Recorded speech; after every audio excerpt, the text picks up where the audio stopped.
Assalamualaikum warahmatullahi wabarakatuh. Kita jumpa kembali dengan Bravo Karna, dan seperti biasa saya akan tampil dengan Bapak Bathara R. Hutagalung untuk menelusuri sejarah. Tanggal 22 Oktober, Hari Santri Nasional.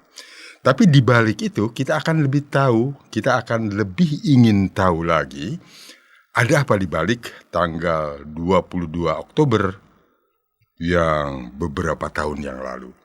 Kita akan temui Bapak Bathara R. Hutagalung dan akan bercerita banyak, akan berbincang banyak dengan saya mengenai apa yang terjadi pada tanggal 22 Oktober. Tahun berapa Pak Bathara? Tahun 1945. 1945. Kita temui Pak Bathara R. Hutagalung. Pak Bathara, selamat datang. Jumpa lagi kita di acara penelusuran sejarah kebangsaan Indonesia. Selamat sore Kang Karna, selamat sore pecinta Bravo Radio. Ya, tadi saya katakan sedikit 22 Oktober adalah Hari Santri Nasional yang sudah kita tahu dan sudah disampaikan beberapa tahun yang lalu atas prakarsa, atas ide dari Nahdlatul Ulama kalau nggak salah. Dan apa sebenarnya di balik Hari Santri Nasional 22 Oktober itu? Silakan Pak Bathara. Baik, Kang Karna. Seperti pada banyak peristiwa sejarah atau peristiwa yang bersejarah, banyak terjadi kekeliruan-kekeliruan baik mengenai peristiwanya, apakah mungkin sengaja atau tidak sengaja, jadi dipelintir-pelintir, dan kemudian pemberian nama untuk peristiwa tersebut dan tanggalnya ditetapkan sebagai Hari Besar Nasional. Tanggalnya betul, tetapi penamaannya yang keliru bahkan salah dan dapat menyesatkan. Jadi hilang makna sebenarnya dari peristiwa tersebut. Salah satunya adalah yang sekarang ditetapkan melalui keputusan Presiden tanggal 22 Oktober sebagai Hari Santri Nasional. Biasanya kalau dikatakan akan memperingati Hari Santri Nasional, apa yang biasanya ada di pikiran dari orang-orang pada umumnya, pada awam? Mungkin selama ini juga karena mungkin termasuk yang membayangkan kalau Hari Santri Nasional itu mungkin seorang anak muda dan biasanya ya laki-laki kecil, ya masih mungkin remaja atau mungkin 10-11 tahun duduk bersila di depan papan untuk membaca Al-Quran. Itu gambarannya. Atau bisa juga digambarkan santri itu adalah mereka yang mondok di pesantren. Ya, tetapi yang muncul tampil pada waktu Hari Santri Nasional itu gambar yang ditunjukkan. Biasanya itu kan. Ya, seorang santri muda sedang duduk ya baca Al-Quran. Ya. Betul kan? Ya. Nah, di sini terjadi kekeliruan yang sangat besar. Saya nggak tahu pihak mana yang mengusulkan namanya. Kalau peristiwanya, saya nggak tahu juga siapa yang menceritakan, karena saya hanya membaca hasilnya dan tidak membaca naskah akademiknya.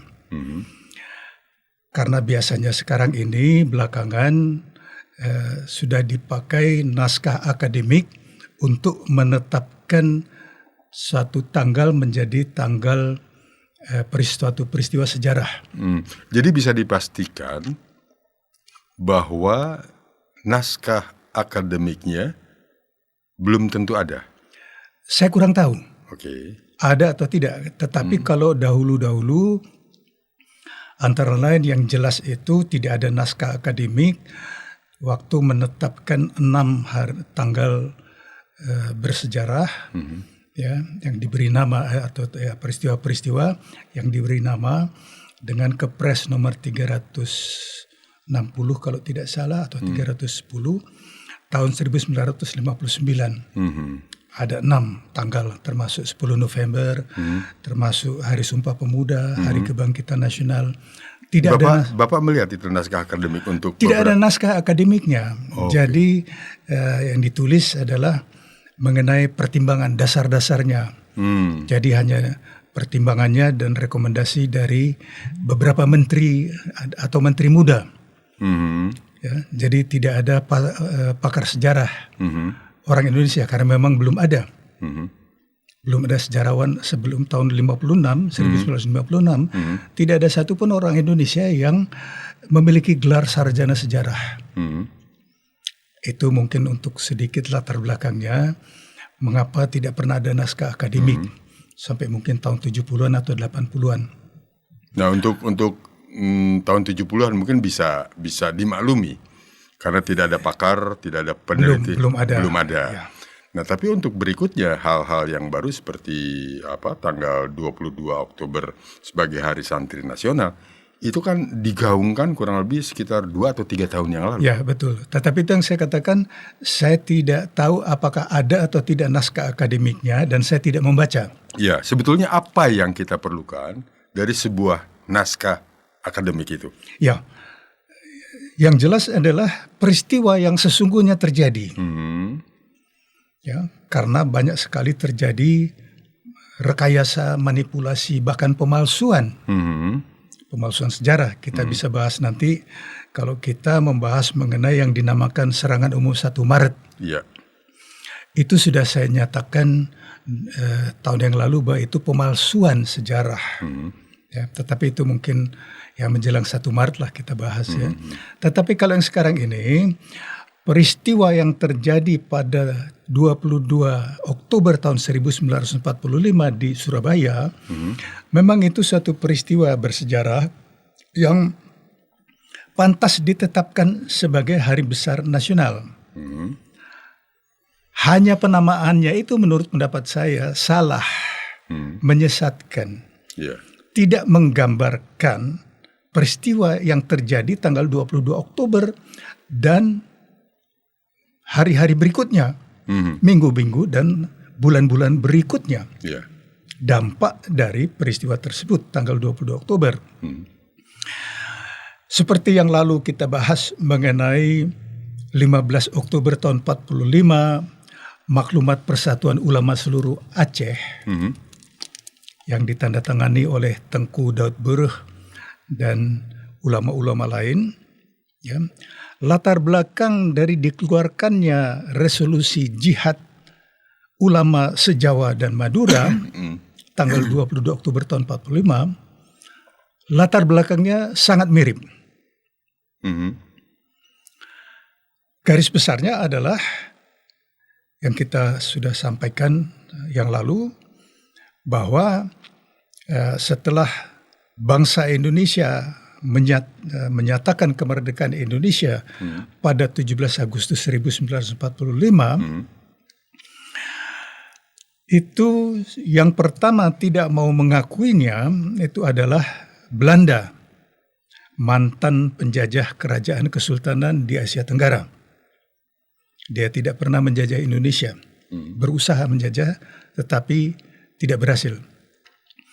Nah, jadi setelah mendengar pernyataan kemerdekaan tersebut, kita namakan proklamasi 17 Agustus 1945, di Belanda timbul kepanikan. Dan mereka mencari jalan untuk menguasai kembali. Ya, itu bisa kita bahas waktu yang akan datang. Tetapi singkatnya, Belanda kemudian dibantu oleh sekutunya di Perang Dunia Kedua, yaitu ABDACOM, American British Dutch Australian Command, untuk menguasai kembali bekas jajahannya. Jadi itu segera setelah pernyataan kemerdekaan, Belanda mengadakan, sebenarnya bulan Desember, Belanda sudah mengadakan pendekatan dengan Jenderal MacArthur. Tetapi kemudian MacArthur ditugaskan ke Jepang dan Belanda mengadakan perundingan dengan Inggris di Chequers tanggal dan dicetuskanlah deklarasi atau persetujuan Chequers tanggal 24 Agustus tahun 1945 di mana Inggris menyatakan kesediaannya membantu Belanda memperoleh kembali jajahannya dengan kekuatan bersenjata. Nah, jadi sebelum itu dilaksanakan oleh Inggris mulai bulan September tahun 45, sebelumnya Westerling sudah mendarat di Medan bulan Agustus, sekitar tanggal 20 Agustus sudah di Medan dengan beberapa orang, dan kemudian setelah tanggal 15 Agustus tahun 45 setelah Kaisar Hirohito memerintahkan kepada seluruh tentara Jepang untuk menghentikan semua kegiatan di seluruh wilayah pendudukan termasuk di bekas wilayah jajahan Belanda. Ya. Boleh dikatakan tentara dan polisi Jepang hilang dari jalanan. Nah, hukum rimba lah yang berlaku pada waktu itu di seluruh wilayah bekas jajahan Belanda. Nah, itu juga dimanfaatkan oleh bekas-bekas tentara Kenil. Entah dari mana mereka mendapat senjata, tetapi pada waktu akhir bulan Agustus, awal bulan November, itu belum terkoordinir dengan baik. Saya kurang tahu apakah Westerling sudah ikut campur di Batavia atau di Jakarta pada waktu itu, karena tahun 42 nama Batavia sudah diganti oleh Jepang menjadi Jakarta. Ya, bulan Agustus tahun 42. Jadi singkatnya mulai terjadi tembak-menembak kecil antara bekas tentara Kenil dengan pihak Republik Indonesia. Jadi Indonesia waktu itu baru membentuk Badan Keamanan Rakyat BKR bulan tanggal 25 Agustus dan baru tanggal 5 Oktober tahun 45 resmi berdiri yang dinamakan Tentara Keamanan Rakyat. Sudah sebagai tentara. Yang sebelumnya BKR itu tidak dapat dinamakan tentara, hanya sebagai badan dalam satu badan organisasi sosial. Jadi sudah terjadi tembak-menembak dan sebagainya, dan kemudian sekutu dengan didukung oleh tentara Jepang sejak tanggal 15-16 Agustus tahun 45 sudah membebaskan ratusan ribu orang-orang Belanda dan Eropa lainnya yang diinternir oleh tentara Jepang selama masa Perang Dunia Kedua. Ya, dari mulai bulan Maret tahun 42 sampai 15 Agustus tahun 45. Selain orang Belanda dan semua orang Eropa, kecuali Swiss yang negara netral, juga Australia dan Amerika diinternir, yang mereka yang ada di wilayah jajahan Belanda pada waktu itu. Di internir itu termasuk maksudnya masuk kamp interniran. Penjara.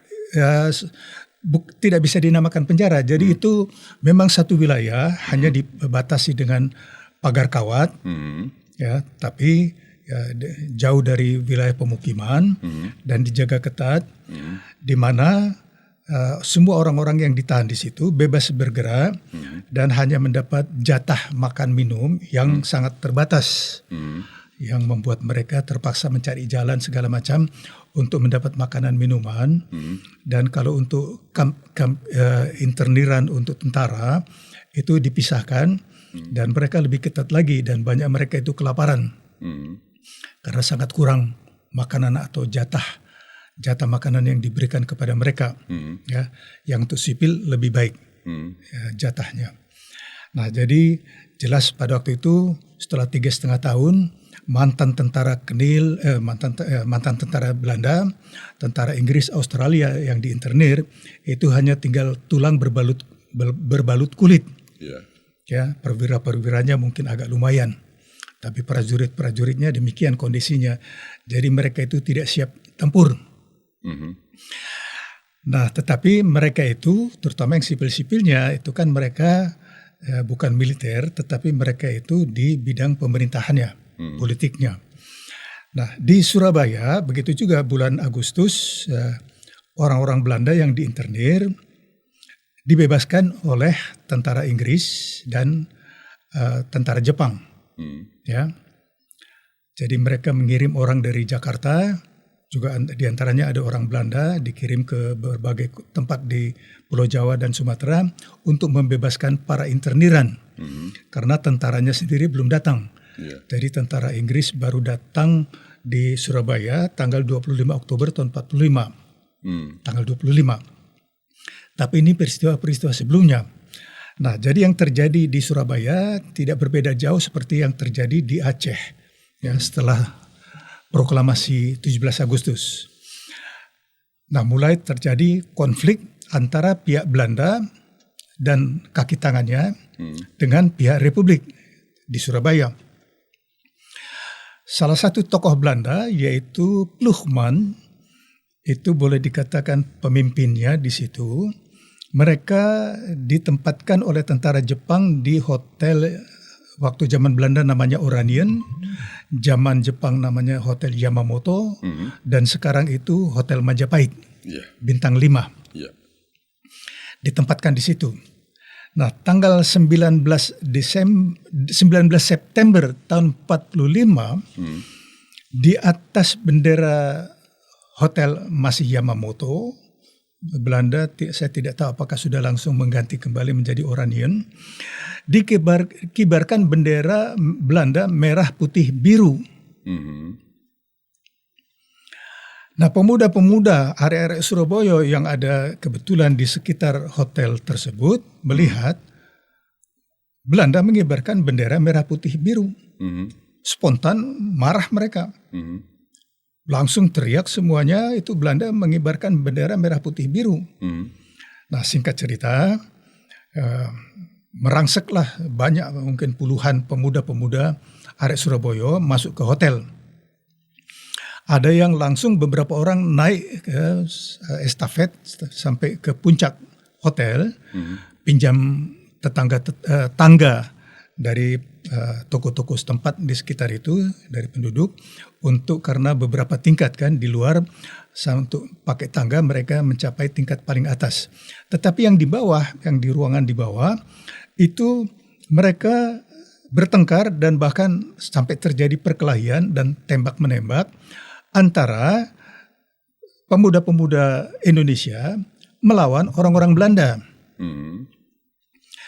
Antara lain di situ satu pemuda tewas dan Ploegman itu pemimpin Belanda juga tewas. Ya, tewas dalam perkelahian pakai pisau kalau tidak salah, dan seorang pemuda Indonesia tewas kena tembak. Ya, nah kemudian dilerai oleh tentara Jepang dan mengendap hal tersebut. Tapi berita-berita di Aceh dan di kota-kota lain, di Batavia di Jakarta tembak menembak, di Semarang dan sebagainya, itu tentu sampai dibicarakan oleh tokoh-tokoh Indonesia dan juga para ulama. Seperti di Aceh. Ya.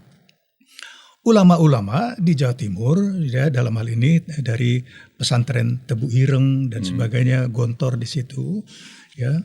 Mereka itu punya panutan yaitu Kiai Haji Hasyim Asy'ari. Ya.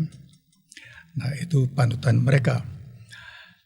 Nah, jadi setelah mencermati hal-hal tersebut semua, Kiai Haji Hasyim Asy'ari itu menyerukan, mengumpulkan semua pimpinan ulama NU dari seluruh Jawa dan Madura diundang ke Surabaya. Jadi mereka mengadakan pertemuan tanggal 21 dan tanggal 22 Oktober tahun 45 di Surabaya. Di hari terakhir, tanggal 22 Oktober, mereka sudah menyusun suatu resolusi yang dinamakan Resolusi Jihad Ulama Seluruh Jawa dan Madura. Nah, jadi saya sudah lama mencari informasi-informasi mengenai resolusi jihad, karena saya pertama kali melakukan penelitian mengenai peristiwa di Surabaya sejak tahun 94. Jadi pada waktu itu memang berdasarkan informasi-informasi yang saya terima, saya kumpulkan, memang belum lengkap. Saya sudah terbitkan satu buku setelah berhasil menuntut pemerintah Inggris. Jadi mungkin kita bahas yang lain, waktu lain. Singkatnya, setelah berhasil menuntut pemerintah Inggris atas agresi militer yang dimulai tanggal 10 November tahun 1945, bahan-bahan untuk menuntut pemerintah Inggris itu saya terbitkan sebagai buku. Ya, pada waktu itu dengan judul 10 November 45, Mengapa Inggris Membom Surabaya. Berhasil menuntut pemerintah Inggris bulan Oktober tahun 2000, dan buku tersebut berhasil saya terbitkan bulan Oktober tahun 2011, 1 tahun kemudian. Jadi setelah berjalan sekian lama, setelah lebih dari 20 tahun, ada banyak perkembangan-perkembangan, dan juga ada teman-teman kerabat yang mengusulkan supaya buku itu diterbitkan ulang.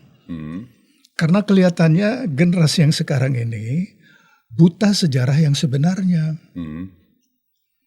Singkat cerita, saya sejak 2 tahun berkonsentrasi untuk mereview lagi buku tersebut, menambahkan yang penting-penting dan mengurangi yang kurang penting. Dan singkatnya, saya telah berhasil menerbitkan buku yang merupakan revisi dari buku yang saya terbitkan tahun 2001. Ini terbit resmi bulan Oktober tahun 2023. Jadi masih hangat. Ya, jadi ini akan saya tinggalkan untuk perpustakaan Bravos Radio. Ya. Terima kasih. Ya, sama-sama. Ya. Nah, jadi di buku ini saya sudah tambahkan mengenai resolusi jihad dan teks lengkapnya. Ya, karena selama ini yang saya baca dari berbagai media mengenai yang dinamakan resolusi jihad itu bersimpang siur. Pada dasarnya mungkin 90% dari tulisan-tulisan tersebut yang di berbagai berita, silakan cari di Mbah Google, masukkan kata kunci resolusi jihad, ya. Dan muncul banyak sekali tulisan, tetapi mungkin 90% itu kaitannya dengan permintaan Presiden Soekarno meminta fatwa kepada ulama, kepada Kiai Haji Hashim Asy'ari. Ya, meminta fatwa.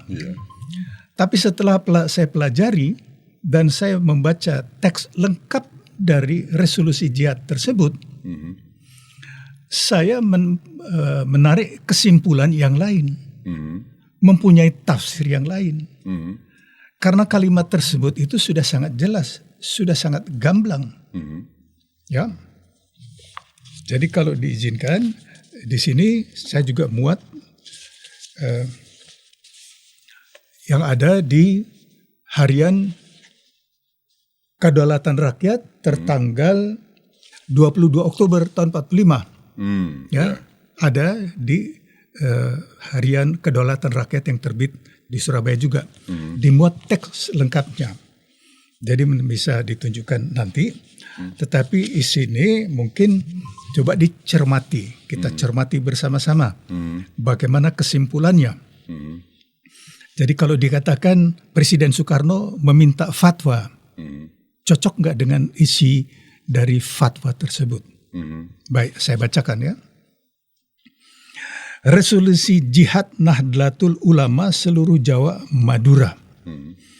Bismillahirrahmanirrahim. Resolusi Rapat Besar Wakil-Wakil Daerah dalam kurung Konsul-Konsul Perhimpunan Nahdlatul Ulama seluruh Jawa dan Madura pada tanggal 21 sampai 22 Oktober 1945 di Surabaya mendengar bahwa di tiap-tiap daerah di seluruh Jawa Madura ternyata betapa besarnya hasrat umat Islam dan alim ulama di tempatnya masing-masing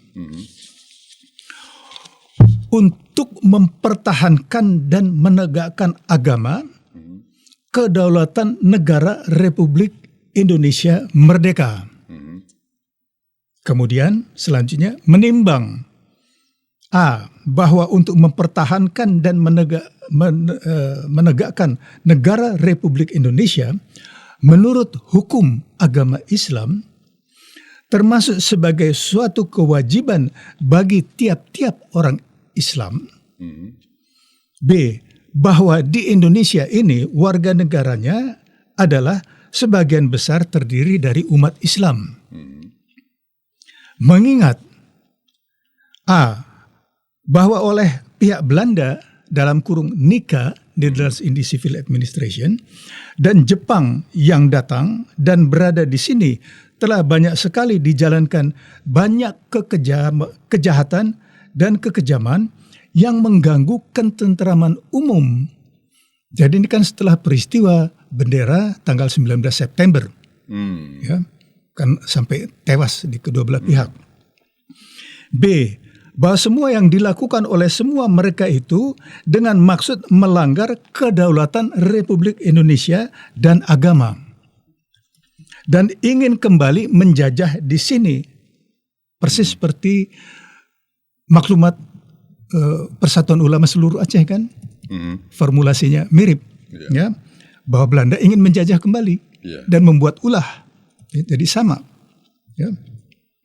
Ingin menjajah di sini, dan maka di beberapa tempat telah terjadi pertempuran yang mengorbankan beberapa banyak jiwa manusia.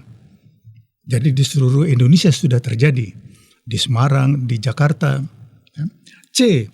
Bahwa pertempuran-pertempuran itu sebagian besar telah dilakukan umat Islam yang merasa wajib menurut hukum agamanya untuk mempertahankan kemerdekaan negara dan agamanya.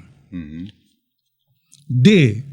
Bahwa di dalam menghadapi sekalian kejadian-kejadian itu belum mendapat perhatian, mendapat perintah dan tuntutan yang nyata dari pemerintah Republik Indonesia yang sesuai dengan kejadian-kejadian tersebut. Memutuskan, 1. Memohon dengan sangat kepada pemerintah Republik Indonesia supaya menentukan suatu sikap dan tindakan yang nyata serta sepadan terhadap usaha-usaha yang membahayakan kemerdekaan agama dan negara Indonesia, terutama terhadap pihak Belanda dan kaki tangan. Nah, kita tahu siapa kaki tangan ya. 2. Supaya memerintahkan melanjutkan perjuangan bersifat sabilillah untuk tegaknya negara Republik Indonesia merdeka dan agama Islam. Jihadnya, kata-kata jihadnya aja. Jihad. Ya, jadi ya artinya inilah yang dia dimaksud dengan resolusi jihad. Jadi ini kan pemahamannya. Pemahaman para ulama bulan Oktober tahun 45, inilah jihadnya. Untuk membela mempertahankan kemerdekaan Republik dan agama. Ya, ini menurut pendapat saya menariknya, ya, seperti Kang Karna lihat, ya, bahwa di dalam teks ini kan tidak ada kata jihad. Tapi ini yang dinamakan jihad. Jadi ini kan pemahaman. Betul. Ini para ulama seluruh Jawa dan Madura. Inilah pemahaman mereka mengenai jihad. Ya, jadi sama seperti orang pernah mempertanyakan, loh di Undang-Undang Dasar 45 tidak ada, di pembukaan tidak ada kata Pancasila. Nggak ada kan? Tapi tertera di alinea keempat yang terakhir. Jadi itulah Pancasila. Jadi kalau ditanya Kang Karna tanya kan, ya mana nggak ada kata jihadnya. Itulah jihadnya.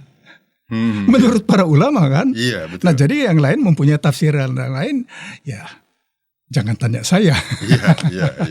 Tapi kita mengerti. Nah, jadi ini sekarang coba kita cermati teksnya, nyambung atau tidak. Kalau dikatakan Presiden Soekarno meminta fatwa, Berbeda. dan formulasi di sini kan, ya ini kan jelas mendesak pemerintah Ya, supaya bersikap tegas. ya, ya. Ya. Jadi jelas bukan dari pemerintah permintaannya kan. Nah ini contoh ya bagaimana cara membaca. Jadi kalau membaca ini ya tidak mungkin ada tafsir lain. Tidak mungkin. Karena akan berhadapan dengan seluruh ulama seluruh Jawa dan Madura. Ya. 2 hari mereka membahas. Jadi tidak ujuk-ujuk keluar resolusi ini. Tentu kan terjadi pro dan kontra, biasalah kan ulama-ulama. Tetapi perlu satu diperhatikan, mohon maaf ya. Waktu itu tidak ada satupun Habib atau Ustadz atau apapun. Kan tertinggi pada waktu itu adalah Kiai Haji, semua Kiai Haji kan. Betul. Nama itu sudah sekarang ini sedikit saya dengar. Ya mohon maaf ya. Tetapi untuk mengingatkan. Ya memang kenyataan. Ya, nama mereka Kiai Haji segala. Ini kan masih kurang terdengar dibandingkan zaman dulu. Zaman padahal mereka yang membuat resolusi jihad itu di tanggal 22 Oktober 1945. Yang ingin saya tanyakan, Pak. Ya. Selama ini yang saya tahu, saya mungkin kurang pengetahuan atau seperti apa. Tadi diawali dengan peristiwa bendera. Salah satunya kan 19 September 1945 yang terjadi di Surabaya. Nah, kalau kita mendengar atau mengingat kata atau tulisan 19 September 1945 selalu dikaitkan dengan 10 November. Ya, betul. Nah, ini yang juga saya koreksi. Ya, nanti silakan koreksi. Dan tidak pernah dikaitkan dengan 22 Oktober 1945 yang sebenarnya resolusi jihad itu adalah mengacu kepada peristiwa penurunan bendera. Ya, antara lain itu. Disitulah satu contoh bahwa ini mana tindakan tegas dari pemerintah untuk menghadapi konflik-konflik yang sudah muncul, konflik kekerasan. Nah, sekarang silakan Pak, tolong dijelaskan. Sebenarnya 10 November itu jauh berkaitan dengan peristiwa bendera. Ya, 19 September. Nah, silakan Pak, dikaitkan. Ya, jadi kalau kita baca teks dari resolusi jihad dan membaca teks dari maklumat Persatuan Ulama Seluruh Aceh tanggal 15 Oktober itu di Aceh. Formulasinya mirip kan? Mirip ya. Bahwa telah terlihat upaya-upaya Belanda untuk menjajah kembali. Iya. Dan disebutkan Belanda dan kaki tangannya. Iya. Ya. Jelas sekali kaitannya. Ya. Jadi bahwa mereka itu tentu sudah saling mendengar informasi, terjadi konflik tembak-menembak, mungkin pembunuhan dan sebagainya. Jadi setelah pernyataan kemerdekaan tanggal 17 Agustus sampai maklumat pusat Persatuan Ulama Seluruh Aceh itu 2 bulan kan, 15 Oktober. Dan di Surabaya juga setelah 2 bulan. Banyak peristiwa dan ditulis situ kan dalam pertimbangan, mengingat pertimbangan dan sebagainya. Ya, jadi itu sudah banyak contoh-contohnya, banyak peristiwa-peristiwa yang mengakibatkan jatuhnya korban jiwa. Nah, jadi kembali di sini formulasinya sama seperti di Aceh itu, kalau para ulama menyerukan kepada bangsaku. Ya, bangsaku, pertahankan Republik Indonesia. Karena sebelum ada bangsa Indonesia, mereka itu kan bangsa Aceh, bangsa Batak, bangsa Jawa, bangsa Sunda. Iya. ya sekarang menjadi etnis, suku bangsa. Ya. Jadi inilah yang kurang diperhatikan, kaitan satu dengan lain. Nah, jadi kalau boleh dikatakan, coba lihat semua tulisan mengenai resolusi jihad dikaitkan dengan 10 November. Ya. Peristiwanya. Tapi antara 22 Oktober dan 10 November itu awal dari pemboman Inggris, kalau saya katakan awal dari agresi militer Inggris di Republik Indonesia yang dimulai dengan pemboman Surabaya 10 November. Itu formulasi saya. Masih ada peristiwa di Surabaya yang peristiwa heroik, dahsyat, ya, tidak ada di buku-buku sejarah. Jadi kaitan manfaat dari resolusi jihad 22 Oktober, ya, itu bukan 10 November, hampir 1 bulan. Ya. Dari 22 Oktober ke 10 November kan. Ya. Nah, jadi tadi saya singgung sedikit, tentara Inggris mendarat pertama kali tanggal 25 Oktober tahun 45 di Surabaya. Satu brigade 49 dari divisi 23 yang dipimpin oleh Brigadir Jenderal Albertine Southern Walter Malaby, AWS, ya, AWS Malaby. Pertama kali menginjakkan kaki di Surabaya 25 Oktober tahun 45. Lebih dari 2 bulan setelah proklamasi. Jadi setelah lebih dari 2 bulan, ya, semua itu sudah tertata di Surabaya. Pemerintahan sudah tertata, ada tentara, ada polisi. Ya, jadi tanggal 5 Oktober kan sudah resmi dibentuk Tentara Keamanan Rakyat.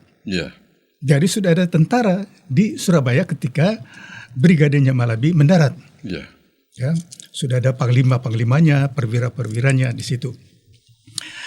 Nah, jadi dipersingkat ceritanya, tanggal 27 Oktober datang pesawat Dakota dari Jakarta menyebarkan pamflet dari udara yang menyerukan agar seluruh senjata yang ada di tangan orang Indonesia harus diserahkan kepada tentara sekutu, dalam hal ini Inggris.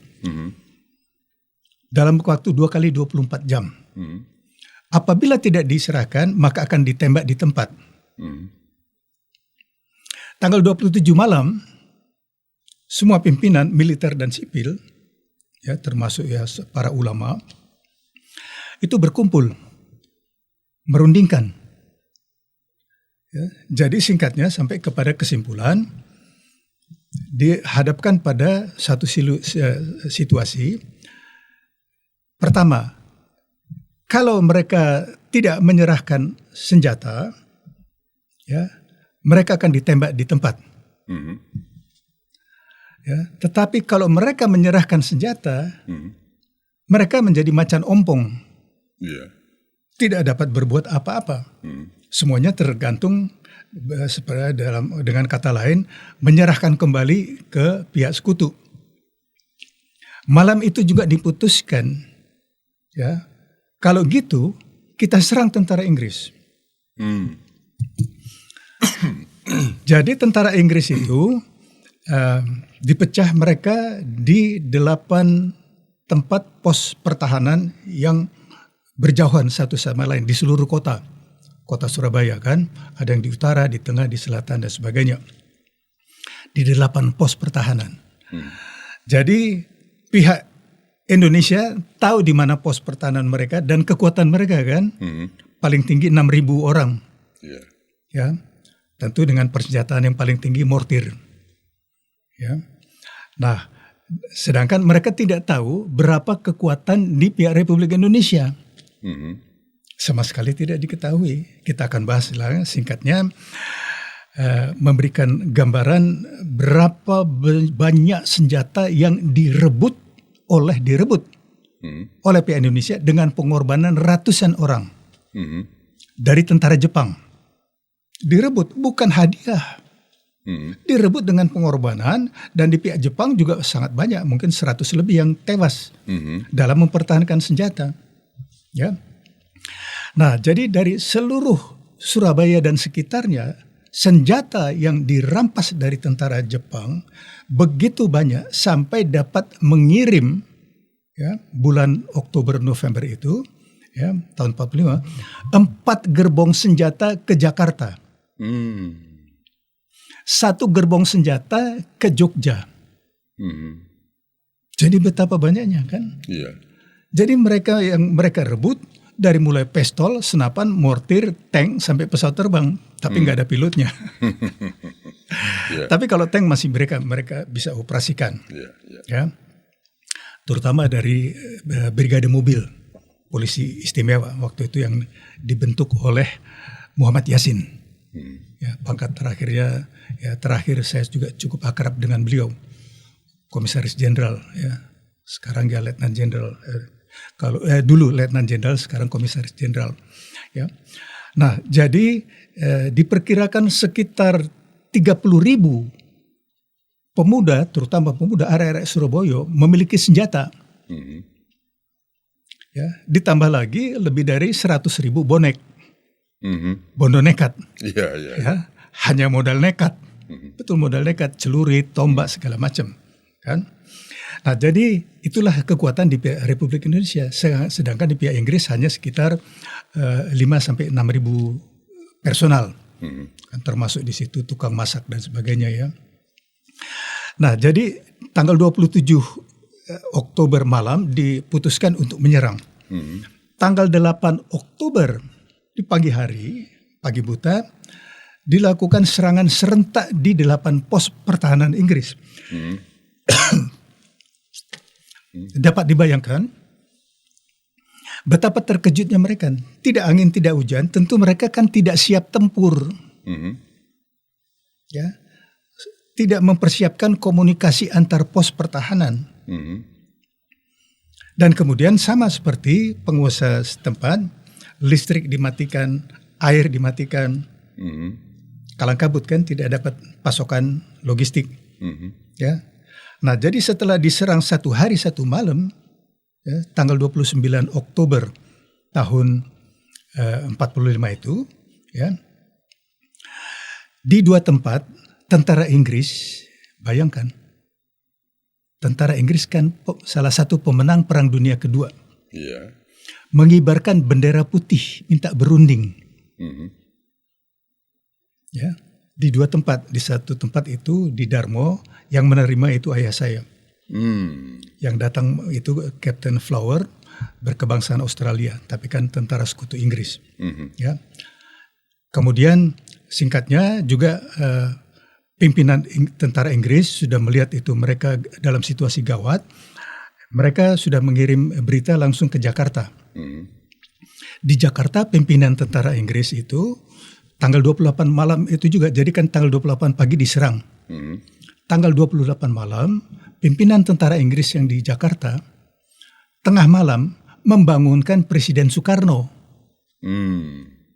Masih ada catatannya.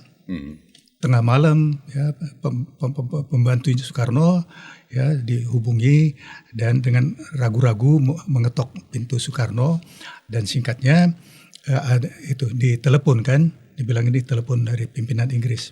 Singkatnya pimpinan tentara Inggris melalui telepon meminta Soekarno untuk melerai, mereka bilang, the Surabaya Incident dari pihak sudut Inggris kan, ya. Nah, karena kemudian ada tulisan dari mantan tentara Inggris dari Brigade 49, kemudian dia jadi Kolonel Dalton, menulis buku mengenai Brigade 49. Di situ dia tulis antara lain, ya, itu divisi 49 terancam punah. Jadi harus ada yang menyelamatkan. Satu-satunya yang dipikirkan pada waktu itu dapat menyelamatkan Brigade 49 itu adalah Presiden Indonesia Soekarno. Jadi bayangkan, satu brigade tentara Inggris pemenang Perang Dunia Kedua terancam punah. Betapa dahsyatnya pertempuran tersebut. Ya, lain yang akan datang kita bahas lagi lebih lanjut. Tetapi intinya, ya, dalam pertempuran itu, baik juga dalam perebutan senjata, para ulama dan santri ikut berperan. Jadi kaitannya itu bukan di 10 November. Jadi 22 Oktober para ulama mencetuskan resolusi jihad. Ya kan tentu cepat sekali tersebar karena seluruh Jawa sampai Banten kan. Ya. Dan 6 hari kemudian tanggal 28 Oktober pecah perang. Itu pertempuran terbesar pertama tentara Indonesia dengan asing. Jadi itu yang harus ditetapkan sebagai hari Kartika, hari juang TNI. Kan ditetapkan kan tanggal 15 Desember tahun 45. Kita bisa bedah bahwa itu ya, dibandingkan dengan 28 Oktober tahun 45 di Surabaya, jauh lebih dahsyat dan heroik itu 28 Oktober tahun 45. Mungkin kita perlu bahas khusus karena mungkin 6 hari ya, kemudian kan setelah tanggal 22.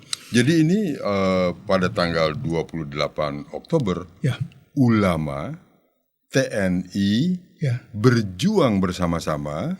Semua. Polisi, rakyat, santri dari Banten datang, ulama berkumpul di Surabaya dan berperang melawan tentara Inggris pemenang Perang Dunia Kedua. Bayangkan. Dan mengibarkan bendera putih. Coba bayangkan, peristiwa sedahsyat ini kok tidak ada di buku sejarah. Peran Bung Tomo di mana waktu itu? Bung Tomo peran besarnya itu setelah perang besar yang mulai 10 November. Di situ peran besar dari Bung Tomo. Waktu dia berpidato itu 10 November. Itu peristiwa 10 November. Jadi beliau dari Kota Malang bebas menyiarkan yang sampai disiarkan di Surabaya untuk ikut membantu suplai makanan dan sebagainya ya pergerakan TNI masih TRI ya Tentara Republik Indonesia dan melawan Inggris.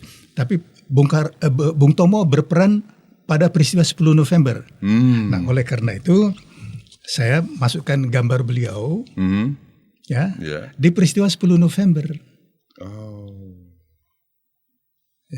Nah, itu peran besar. Itu kan sudah jelas, sudah rentetannya atau urutannya, sequence-nya sudah terlihat. Mulai dari awal 19 September, 22 Oktober, 28 Oktober, dan berikutnya 10 November. Itu adalah puncaknya. Ya, betul. Jadi kalau mau dikatakan hari juang TNI berjihad bersama-sama kaum ulama, seluruh rakyat Indonesia. Seluruh rakyat Indonesia itu diawali pada 28 Oktober, bukan 15 Desember. Nah, inilah beberapa koreksi. Jadi begini, sama seperti yang sebelumnya, saya tidak klaim bahwa versi saya paling betul. Tapi mohon dilakukan penelitian. Lakukan penelitian. Dan saya cukup hakul yakin akan sampai pada kesimpulan yang sama. Asal sumber-sumbernya itu lengkap, bahan-bahannya itu lengkap. Jangan sepotong-sepotong. Gali lagi teks lengkap dari resolusi jihad. Kemudian gali lagi peristiwa 28 Oktober tahun 45 di Surabaya. Sekarang 28 Oktober jadi hari apa? Nggak ada. Jadi termasuk yang pemalsuan itu menjadi Hari Sumpah Pemuda. Itu yang pemalsuan. 28 Oktober jadi Sumpah Pemuda. Iya, yang Sumpah Pemuda. Padahal tidak ada Sumpah Pemuda. Sumpah Pemuda tidak ada. Jadi itu dimanipulasi. Itu dimulai tahun 48, dimulai rekayasa-rekayasa. Dan kemudian ditetapkan dengan keputusan presiden itu bulan Desember tahun 1959. Bisa kita bahas, kita bedah lagi mengenai keputusan presiden tersebut tanpa adanya naskah akademik. Nah, pemikiran atau saran dari Pak Batara tadi kan sudah jelas 28 Oktober itu adalah pertempuran heroik dahsyat. Pertempuran heroik dahsyat akibat ada resolusi jihad. Resolusi jihad ini memperkuat. Ya, jadi seandainya tidak ada resolusi jihad, ya, tentu ulama dan santri ya mungkin tidak sebanyak itu yang ikut. Ya. Tetapi dengan adanya resolusi jihad, ulama-ulama dari Banten, dari Jawa Barat semuanya datang kan, dan tahu situasi di Indonesia pada waktu itu. Ya. Jadi begitu mendengar ada terjadi pertempuran di Surabaya, berbondong-bondong lah. Itu ada di buku, bisa saya berikan referensinya. Salah satu pelaku sejarah yang sudah mewawancarai 3.000 pelaku sejarah keliling dia. Itu Bapak Kadin Prawiro Dirjo. Ya, saya hanya mau mengaitkan 28 Oktober menjadi Hari Sumpah Pemuda.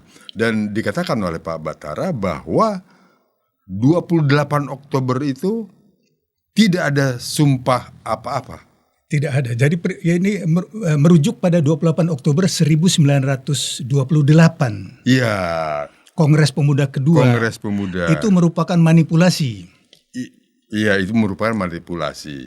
Dan sementara 28 Oktober ini dijadikanlah Hari Sumpah Pemuda, begitu kan? Iya, karena mereka tidak tahu peristiwa 28 Oktober 45 di Surabaya. Nah, ini makanya oleh karena itu pelurusan sejarah yang sebenarnya itu harus kita ketahui. Iya, dan ini mungkin kalau bisa sampai ke telinga petinggi-petinggi Tentara Nasional Indonesia, TNI, mengkaji ulang ya dengan kacamata jernih.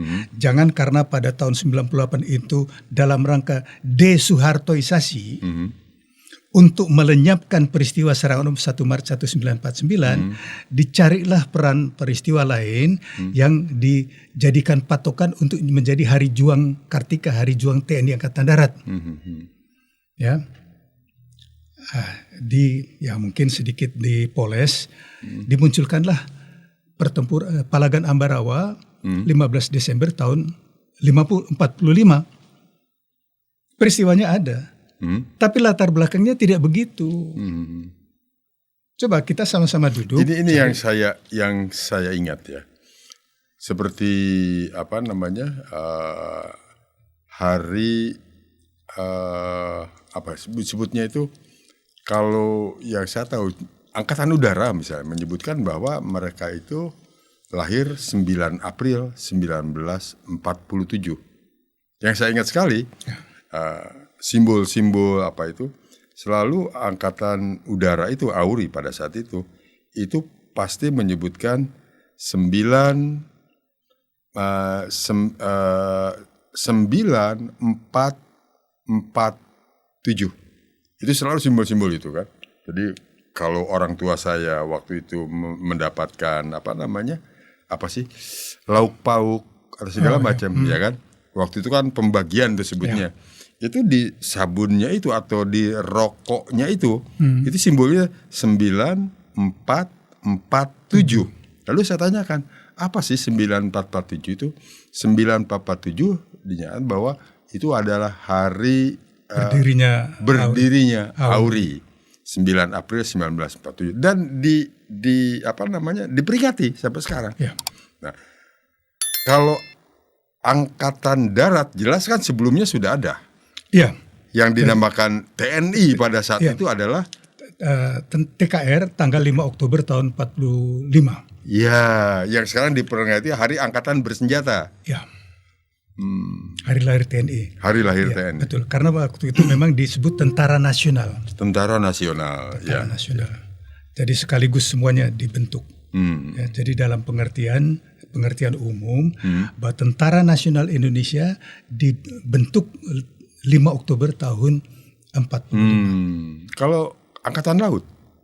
Ya, jadi sebenarnya masuk di situ. Oh, masuk di sebenarnya, tapi kan ada spesifiknya. Ya.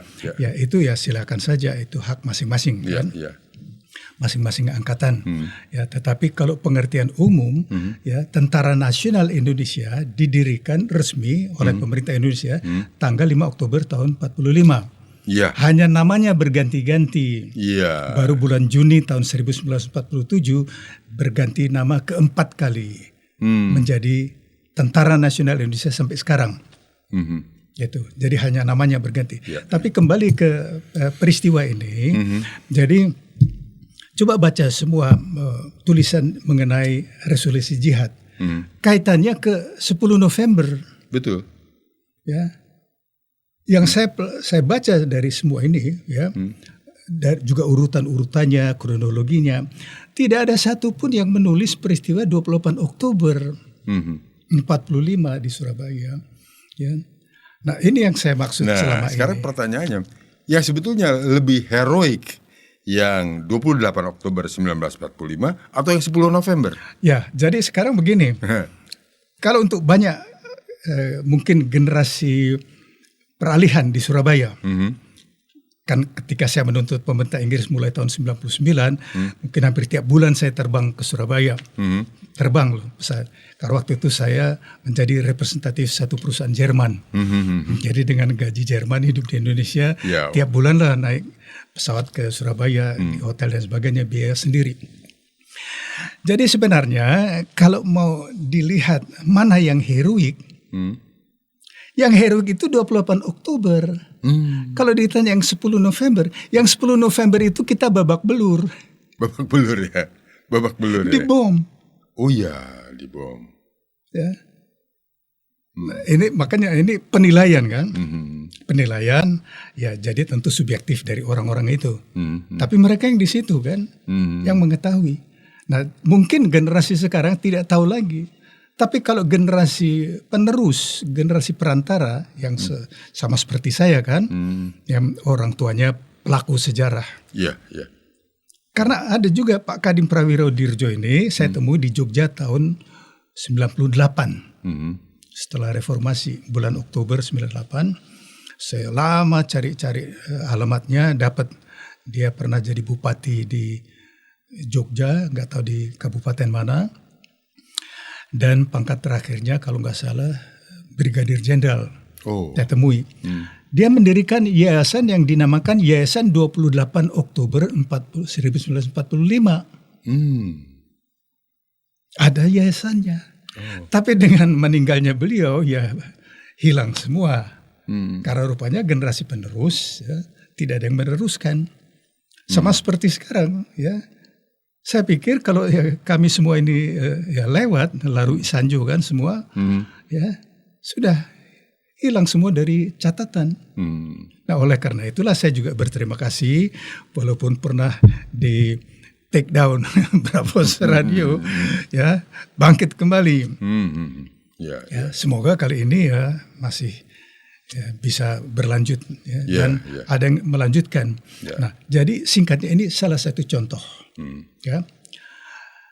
Intinya adalah peran dari para ulama yang dimulai di masa Orde Baru, perlahan-lahan dikikis, dihapus dan ditenggelamkan. Ya kan? Yang saya bilang bukan ini saja. Coba lihat ya di Kamus Sejarah Indonesia ya, yang diterbitkan Kementerian Pendidikan 2 tahun yang lalu, kamusnya. Di situ tidak ada sejarah penjajahan. Ratu Belanda dipuji-puji, ya hilang nama pahlawan-pahlawan, hilang sejarah perjuangan mempertahankan kemerdekaan antara 45 sampai 49, dan sejalan dengan itu hilang semua nama pahlawan. Ya, termasuk yang kita bahas seorang ulama Daud Bere, masih dianggap sampai sekarang ini seorang pemberontak. Karena tidak tahu alasan kenapa dia sampai berontak, apa perjuangan dia, apa peran dari para ulama untuk menggabungkan Aceh ke Republik Indonesia. Nah, ini sekarang semua dilupakan. Nah, jadi ketika kita membahas itu, saya sudah edarkan juga mengenai peristiwa 15 Oktober. Ya, Itu saya katakan itulah tanggal ditetapkannya Aceh bergabung dengan Republik Indonesia. Yang kita sudah bahas panjang lebar kan. Kalau para ulama itu nggak mau bergabung dengan Republik Indonesia dan yang pro Belanda itu yang menang, selesaikan. Ya. Aceh tidak tergabung pada Republik Indonesia atau kerajaan kesultanan lain tidak mau bergabung dengan Republik Indonesia. Ya. Republik Indonesia yang di Jakarta bisa bikin apa? Kan tidak bisa bikin apa-apa. Ya, pada saat itu. Pada waktu itu. Ya. Ya, tidak mungkin karena memang itu kan kesepakatan. Ya. Karena mereka bilang loh kami kan nggak ikut, nggak diajak bicara. Kami nggak ikut di situ. Ya, itu bentukan Jepang itu kan. Ya, kan memang betul BPUPK dan PPKI itu dibentuk oleh Jepang. Ya, jadi tidak salah mereka bilang itu bentukan Jepang. Ya. Ya, ya kita membantah bukan. Ya, tapi sudah cerita lain. Tapi demikianlah peranan-peranan ini yang ditenggelamkan. Yang saya usulkan, Tengku Daud Bere layak mendapat gelar pahlawan nasional. Ya. Itu tragis kenapa dia dicap jadi pemberontak. Padahal bukan kesalahan dia. Ya, kalau saya menilai itu kesewenang-wenangan dari pusat pada waktu itu. Ya. Dari gubernur militer waktu agresi Belanda tidak dihargai tiba-tiba dicopot. Ya, kemudian dijanjikan Aceh menjadi provinsi ternyata tidak direalisasi. Bagaimana seorang ya pejuang diperlakukan demikian, kan tentu marah, emosi pada waktu itu kan masih darah perang. Ya, Pak Batara sempat meneliti semua itu. Sempat tidak semua. Ya, artinya banyak, ya. Artinya kan itu sudah diteliti dan garis besarnya. Dan itu sahih. Ya. Pernah terfikir untuk meneliti kenapa sih ada pembelokan sejarah? Apa tujuannya? Untuk kepentingan penguasa mempertahankan kekuasaan. Satu itu ya. Antara lain. Dan ada juga terselip kepentingan pribadi menonjolkan dirinya, menenggelamkan yang lain. Itu tercermin nggak pada keadaan sekarang ini? Salah satu contoh, kan yang dinamakan Serangan Umum 1 Maret 1949, zaman Orde Baru, kan semua peristiwa lain tenggelam. Oh. Ya. Jadi Presiden Soeharto dalam peristiwa Serangan Umum menjadi superhero. Iya. Kaulah segalanya kan. Dia yang mendengar berita radio, dia mempunyai gagasan, dia yang memerintahkan dan sebagainya. Kaulah segalanya kan. Ya. Ini kan untuk memang tentu dibantu dengan aparatur semua kan, Menteri Pendidikan semuanya ya sejalanlah satu irama untuk istilah-istilah dulu kan dikatakan mengkultuskan kultus individu. Ya. Dari zaman Orde Lama mengkultus individukan Soekarno, zaman Orde Baru mengkultus individukan Soeharto. Nah kalau sekarang nih ada nggak ini ya menghapus sejarah sebagian begini untuk tujuan kekuasaan terlihat tidak oleh Pak Batara? Ya betul, itu yang kita ini bagian dari itu. Bagian bahwa inilah kita sekarang mulai berusaha untuk menyampaikan peristiwa-peristiwa dengan tafsir yang lain. Ya. Jadi selama ini kan versi pemerintah semua yang ada di buku-buku sejarah. Ya, ganti pemerintahnya, ganti sejarahnya kan. Kalau dulu ganti menteri. Ganti menteri, ganti kebijakan. Ganti menteri kalau zaman dulu. Kurikulum ganti. Ya, itu bukan cerita baru kan. Bukan cerita baru. Kayak sekarang Mas Menteri yang sekarang kan. Tiba-tiba dia mau menghilangkan mata pelajaran sejarah. Ya, ribuan guru sejarah protes lah. Ya, mereka mau jadi apa? Untuk apa ada pendidikan guru sejarah? Tapi ya kemudian begitulah. Tapi ini contoh aja kan. Ya, nah perlahan-lahan sejarah diputar balik. Dia hilangkan, dihapus. Orang-orang yang berperan ditenggelamkan. Ya, nama-nama yang tidak pernah muncul, bahkan pengkhianat-pengkhianat tiba-tiba sekarang muncul. Ya. Nah, jadi yang kita upayakan sejak mungkin 4 tahun ini adalah mencoba menampilkan versi lain. Dengan catatan tidak klaim yang paling betul. Iya. Ya. Tapi paling tidak coba ini sebagai bahan pertimbangan, pakai logika. Ya. Yang selama ini his story diupayakan menjadi history, cerita dia diperjuangkan untuk menjadi sejarah. Ya. Ini kita bongkar satu persatu. Yang selalu saya tulis. Ya. Silakan pembaca menilai sendiri mana yang paling masuk akal, mana yang paling mendekati kebenaran. Nah, jadi yang sekarang kita bahas ini adalah resolusi jihad ulama se-Jawa Madura tanggal 22 Oktober. Kaitannya menurut pendapat saya bukan 10 November. Kaitannya itu pertempuran dahsyat heroik 28 Oktober tahun 45 di Surabaya. Dan itu benar-benar tenggelam itu, Pak. Ya coba 28 Oktober tahun 45 di Surabaya. Coba Kang Karna itu cari. Itu nggak ada. Nah, nggak ada. Sama sekali kita nggak tahu. Sekarang ginilah, coba pemirsa. Ya, kecuali tulisan saya. Kecuali tulisan saya sudah banyak beredar kan. Kita juga bahas kan. Ya. Selain tulisan saya, coba ada atau tidak yang menulis mengenai pertempuran heroik dahsyat di Surabaya tanggal 28 Oktober tahun 45. Saya pastikan nggak ada. Ya, kalaupun ada kan bisa dilihat tanggalnya kapan. Tanggal di uploadnya. Ya 10 November. Bukan, tahun, iya artinya tahunnya kan mungkin aja sekarang sudah ada yang kan cukup banyak yang mengutip tulisan-tulisan saya, tapi nama saya tidak pernah dicantumkan. Oh, begitu. Jelas-jelas itu 100%, 99,9% itu dari saya kan. Tapi nama saya nggak mau ditulis. Ya, tapi kan itu plagiat. Dan itu nggak perlu terkenal, Pak Batar. Memang ya. Kalau saya mau terkenal kan lain jalannya kan. Tahulah bagaimana caranya kan. Yang jelas. Tapi ya begitulah merangkak. Tapi oke. Ya. Tapi paling tidak ada warisan-warisan yang sini kan sudah ada beberapa. Ini saya tinggalkan juga untuk warisan-warisan. Ya. Nah, jadi inilah manfaat dari kemajuan teknologi. Ya, karena yang paling sulit begini Kang Karna, mungkin kita semua alami. Ya. Kalau misalnya orang sudah selama puluhan tahun meyakini yang dia pelajari, yang ada di benaknya itu sudah terpatri di benaknya. Apabila ada peristiwa yang sama, tetapi tafsirnya lain, kan otaknya itu seperti komputer. Sudah ada data yang dimasukkan, walaupun itu sampah kan. Misalnya ada data baru yang sehubungan ini kan reject, ditolak. Nah ini yang terjadi.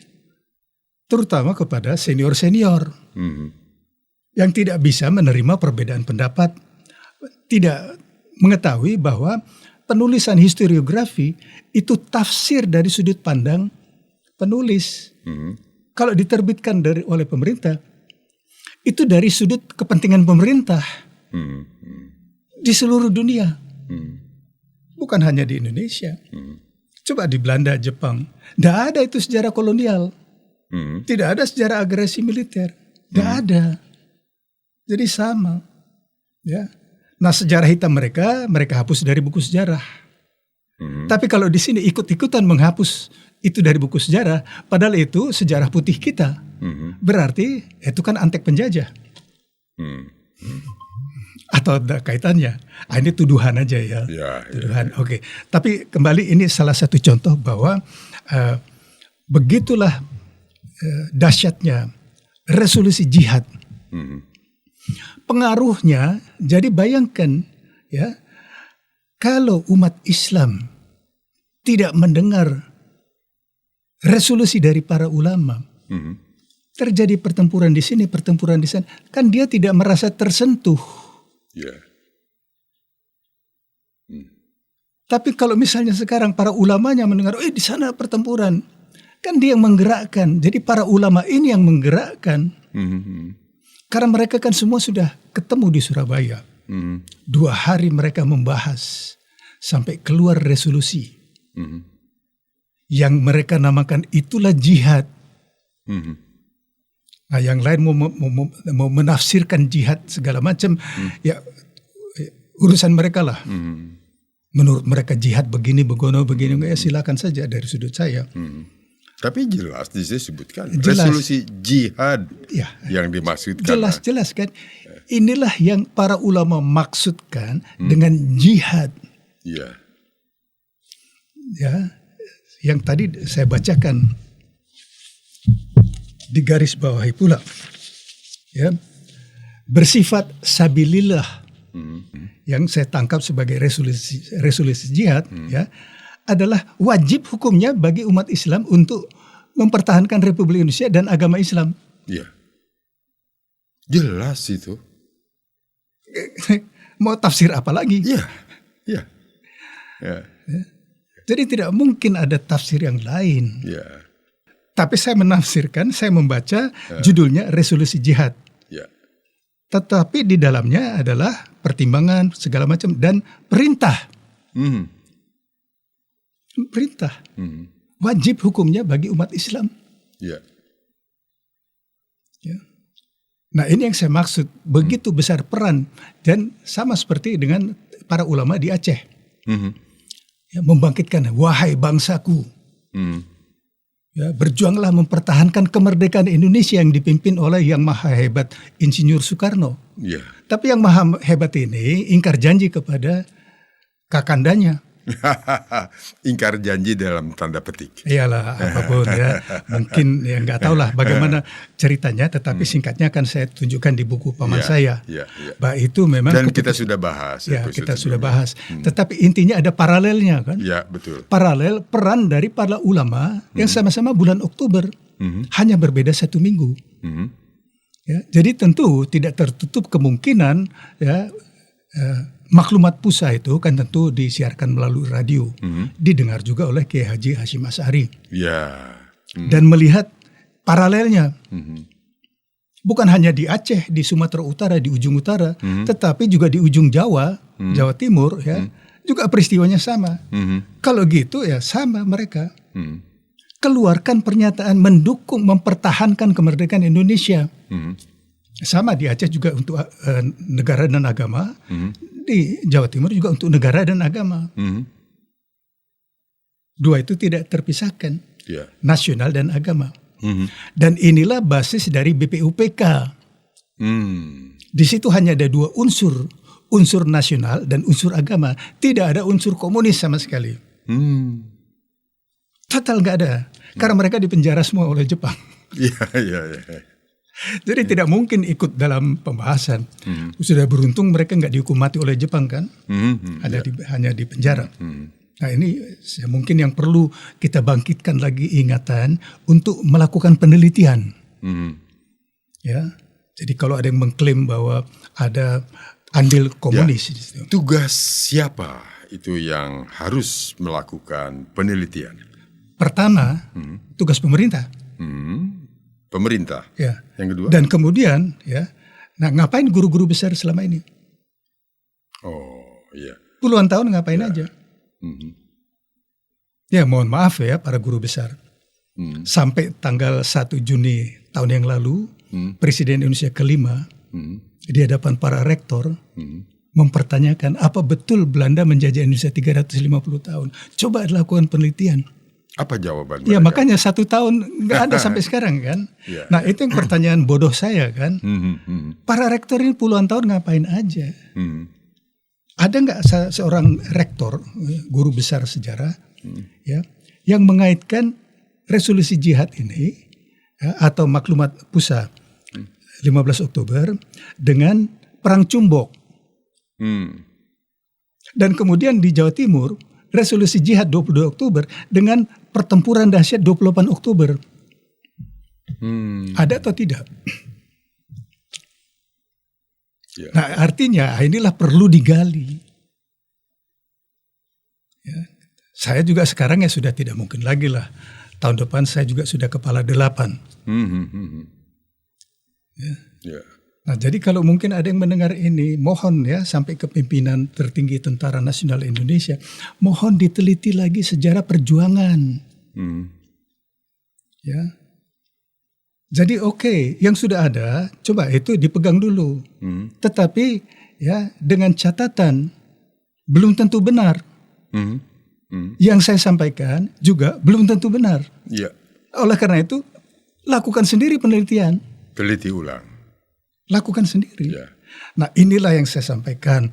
Perlu organisasi dan perlu dana besar. Waktu itu tahun 2000-an ya, akhir 90-an, saya masih bekerja representatif di perusahaan Jerman. Enak sekali kerja itu, sekali sebulan bikin laporan kan. Karena hanya representatif, mewakili ke sini ke sana. Ya, jadi ideal sekali, bisa saya tiap bulan ke Surabaya. Ya, yang dia tanda kutip ya perusahaan Jerman yang membayar kan. Ya, ya. Nah, ini Kang Karna ya. Jadi salah satu contoh kita sudah lihat sebenarnya peran heroik dari Tengku Daud Bereuh. Ya. Ya. Dan yang waktu itu juga para ulama sudah protes bahwa dalam buku Kamus Sejarah Indonesia nama Kiai Haji Hasyim Asy'ari juga tidak ada. Oh ya? Nama Jenderal Nasution tidak ada. Nama Jenderal Simatupang tidak ada. Nama Raja Sisingamangaraja tidak ada. Kamus apa itu tidak ada? Kamus sejarah yang sudah ditarik karena semua protes. Oh. Banyak protes. Ya, banyak protes. Ya, ulama NU sampai kemudian Menteri Pendidikan Mas Nadiem itu kan ya khusus ke NU minta maaf, menyampaikan maaf. Karena dengan alasan ya ada di bidang lain, di peristiwa lain ada namanya. Tapi tidak khusus Kiai Haji Hasyim Asy'ari. Dia itu siapa? Iya, artinya kan kalau orang mau cari kamus, kan cari misalnya cari nama Soekarno Adibrata, kan masukkan, kan cari di situ. Baru keluar lahir tanggal sekian peristiwa segala macam. Coba kalau di kamus itu kita misalnya kamus itu juga sudah di internet kah atau bisa dicari di komputer ya. Masukkan kata kunci Kiai Haji Hasyim Asy'ari, nggak ada datanya. Tapi ada di satu peristiwa.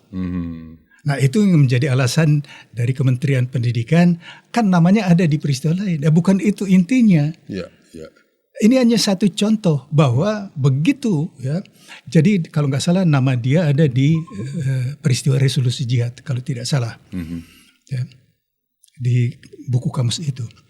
Tapi secara keseluruhan saya tulis itu pemalsuan sejarah yang diterbitkan oleh Kementerian Pendidikan tahun 2021, April 2021. Nah, saya sudah katakan ya, pemalsuan sejarah yang paling parah kalau dilakukan oleh suatu pemerintah dari mulai Orde Lama, Orde Baru. Paling parah. Karena dengan biaya besar ya, puluhan juta siswa terjangkau. Sedangkan kalau kita ya paling 1.000-2.000 yang melihat kan. Itu juga yang mungkin yang peminat sejarah. Kalau yang nggak berminat, ya kan mereka cari channel-channel yang lain lah.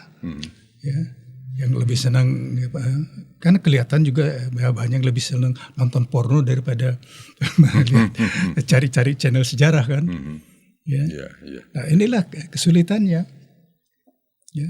Nah jadi ini semua Kang Karna, ini contoh-contoh.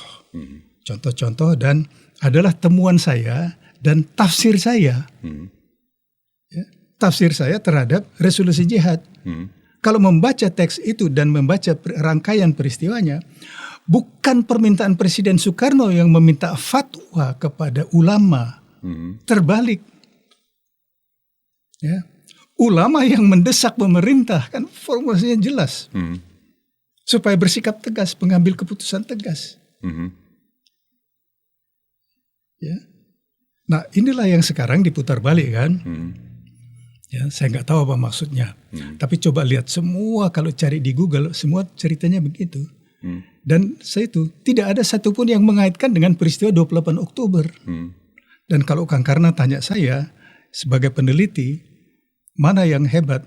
Ya hebatnya 28 Oktober lah. Ya, ya, Karena 10 November kita habis dibom. ya, ya. Saya sudah tanyakan tadi paling heroik mana dan dijawab oleh Pak Batara 28 Oktober tahun 1945 yang paling heroik. Ya, Pak Batara, terima kasih sekali kita sudah berbincang. Saya tambah tercerahkan. Mudah-mudahan. Mungkin satu kalimat terakhir. Boleh, silakan. Ya, kalimat terakhir.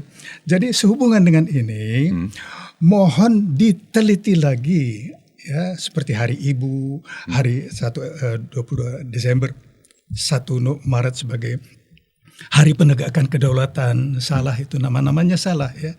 Nah, demikian juga 22 Oktober ditetapkan sebagai Hari Santri Nasional. Ya, menurut saya nggak tepat. Saya mengusulkan seperti tadi saya bilang kalau orang jadi tafsirnya mengenai Hari Santri adalah santri anak-anak yang membaca Al-Quran. Tapi faktanya itu adalah seruan para ulama untuk berjihad, berperang, mempertahankan kemerdekaan Republik Indonesia dan agama Islam.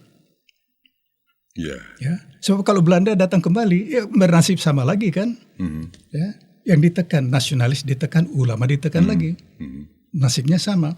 Ya, nah jadi untuk memberi gambaran yang jelas untuk pembaca supaya tidak ada tafsir yang lain, maka nama 22 Oktober itu harus dinamakan sebagai Hari Juang Ulama.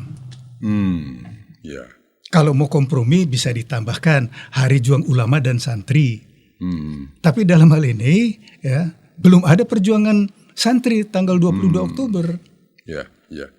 Jadi jelas saya catat di sini usulan Pak Batara adalah tanggal 22 Oktober 1945. Tahunnya tidak usah. Tahunnya tidak usah, memang, dan itu diawali dari itu. Jadi tanggal 22 Oktober itu yang selama ini kita peringati dengan Hari Santri Nasional, seyogianya itu adalah Hari Juang Ulama dan Santri. Ya, boleh. Ya. Boleh, kan? Tetapi utamanya adalah Hari Juang Ulama. Ya. Itu kita sampaikan dan kita serahkan kepada pemerintah apakah itu akan dicatat dan selanjutnya akan berubah. Wallahu alam. Tapi paling tidak kita sudah menyampaikan. Tugas kita sebagai warga negara yang baik sudah kita laksanakan. Iya.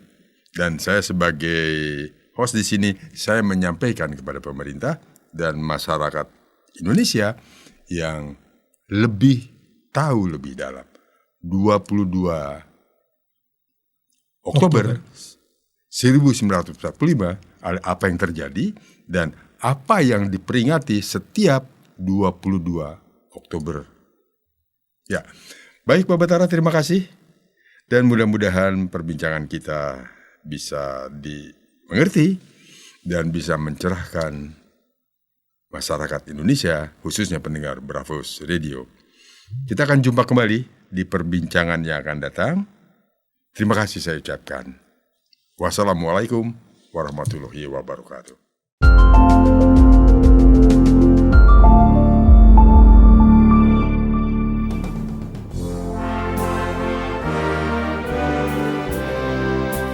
Terima kasih Anda masih terus mendengarkan Bravos Radio dari Batu Ampar 1 nomor 6 Kramat Jati Jakarta Timur. Bravos, your digital radio station.